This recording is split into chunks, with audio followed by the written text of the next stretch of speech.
सो banks जो है हमारा ओवरऑल अगर आप देखें 10% एडिशनल कॉर्पोरेट टैक्स और बैंक्स जो है वो आपका ये थोड़ा सा इस टाइम पे एक्सपेक्टेड था कि होगा, लेकिन अब जो है वो ये कहा जा रहा है कि हो सकता है कि सुपर टैक्स शायद वापस ले ले।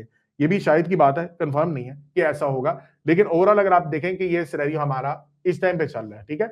वैसे ये बहुत ज्यादा टैक्सेस पिछले साल में देते रहे हैं, अब जो है थोड़ा सा शायद इनको रिलीफ मिल जाए। वैसे जो अगर आप बजट देखोगे थोड़ा सा न्यूट्रल टाइप है।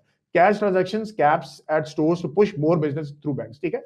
सो कैश ट्रांजैक्शंस के जो कैप है उसको लगाया जाएगा कि स्टोर्स को कहा जाएगा कि भाई आप मतलब ऑनलाइन पेमेंट ज्यादा करें, तो उससे भी किसका कारोबार बढ़ेगा, बिजनेस इनका बढ़ेगा, ठीक है ना। Lending linked penalty tax expected to ease by 1% as per last year, ठीक है। सो लेंडिंग लिंक पेनल्टीज जो हैं वो एक्सपेक्टेड टू ईज बाय 1%, ये थोड़ी सी 1% पे ईज आउट होगी, तो उससे भी अगेन थोड़ा बहुत इनको बेनिफिट है, ठीक है। सो अगर आप देखें ये बैंक्स जो हैं इनका जो भी जितना भी आपका बजट आ रहा है वो थोड़ा सा इनके बुरा नहीं है, यानी कि थोड़ा सा न्यूट्रल टाइप वाली सिनेरियो, ठीक है। क्लियर हो गया। अच्छा, फार्मास्यूटिकल का हमने नहीं डिस्कस किया था। फार्मास्यूटिकल है tax saving for firms that grow medicine exports each year, तो टैक्स सेविंग्स फॉर फर्म्स ये अभी के लिए प्रपोजल है। फिर कंपनीज में keep a larger share of their foreign currency earnings, ये बहुत अच्छा सिनेरियो है। 3% charge on imported life saving medicine may be dropped. तो इस टाइम पे जो प्रपोजल है ये है कि वो शायद थोड़ा सा पॉजिटिव इनके लिए हो सकता है फार्मास्यूटिकल के, ठीक है। तो ये चीज आपने ध्यान में रखनी है। क्लियर हो गया। बैंक्स में आ जाओ। बैंक्स में से सबसे टॉप पे मेरा बैंक रिकमेंडेशन थी वो यूबीएल थी, ठीक है।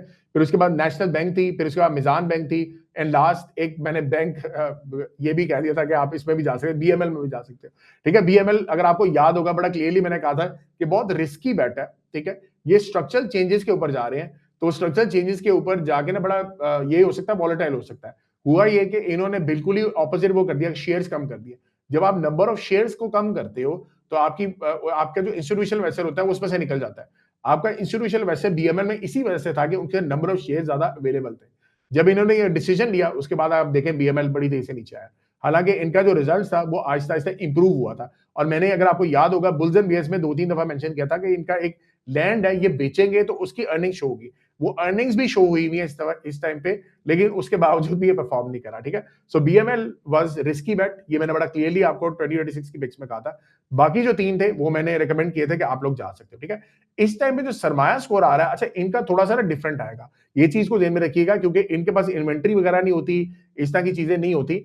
तो ये इनका जो स्कोर होगा अगर आपने देखना है तो आपको बैंक का सिर्फ अलग करके देखना है, ठीक है। ये चीज आपने ध्यान में रखी, बैंक्स का अलग करके देखोगे आप, ठीक है। अच्छा, इस टाइम पे यूबीएल मेरे पास 34 नंबर पे आ रहा है, तो ये टॉप 10% में आ रहा है। मिजान बैंक बहुत नीचे आ रहा है। मिजान बैंक एक्चुअली में 1-2 साल में ज्यादा ग्रो नहीं किया, इसकी बैलेंस शीट बहुत स्ट्रांग हुई है, ठीक है।